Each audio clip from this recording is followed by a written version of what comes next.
Ik ben vandaag in Spa-Francorchamps en ik ga met deze auto niet op het circuit rijden, maar ik ga van Spa naar de Nürburgring rijden in Duitsland. En ik ga jullie alles vertellen over hoe het is om met een 911 te rijden.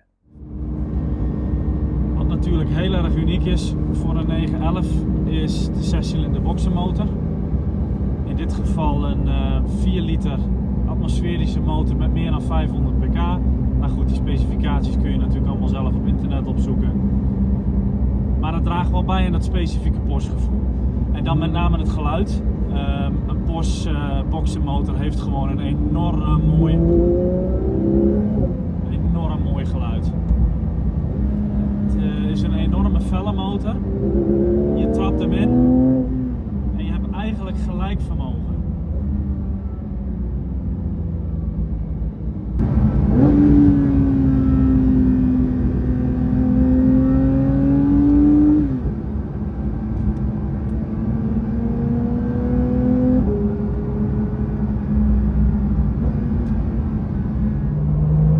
Een 911 is zeker geen kleine auto.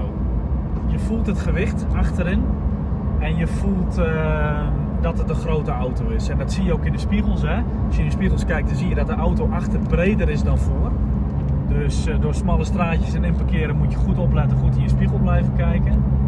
Ja, en daarnaast voel je toch al dat gewicht achterin. Het is natuurlijk niet de meest ideale gewichtsverdeling in een auto. Dan hebben ze dat technisch door de jaren heen natuurlijk wel geperfectioneerd.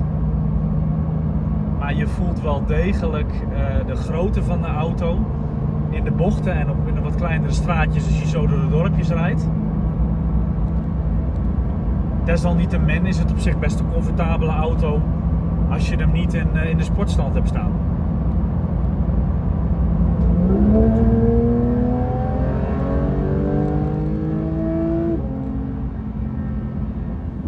Wat ook heel erg typisch is voor een 911 is de bouwkwaliteit en eigenlijk het merkgevoel van Porsche in algemene zin. Alles voelt redelijk zwaar, het stuur, de pedalen, de knopjes. Het is een beetje zoals Apple producten. Door het gewicht dat ze hebben geeft het een gevoel van kwaliteit. En dat zie je ook gewoon in alles terug in een 911.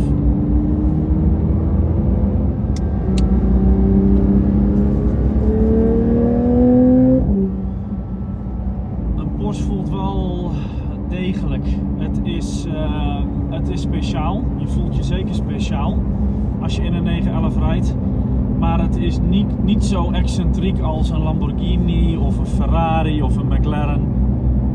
In dat opzicht is het vooral de verstandige keus.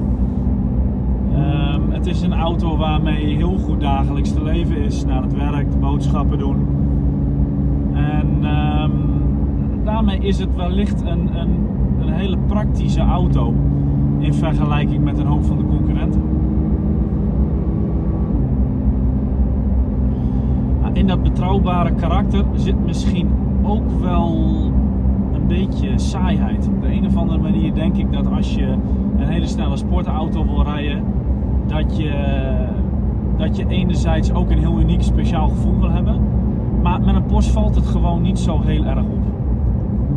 Daar zijn we dan, in Nürburgring. Nou, ik heb van alles verteld over hoe het is om met een Porsche te rijden. Maar het is natuurlijk veel leuker om dat zelf te ervaren. Dat kan. Wil je zelf een keer met deze auto rijden op de weg of op het circuit, op Spa of op de Nürburgring of de weg ertussenin? Dat kan. Neem contact met me op en we gaan het regelen.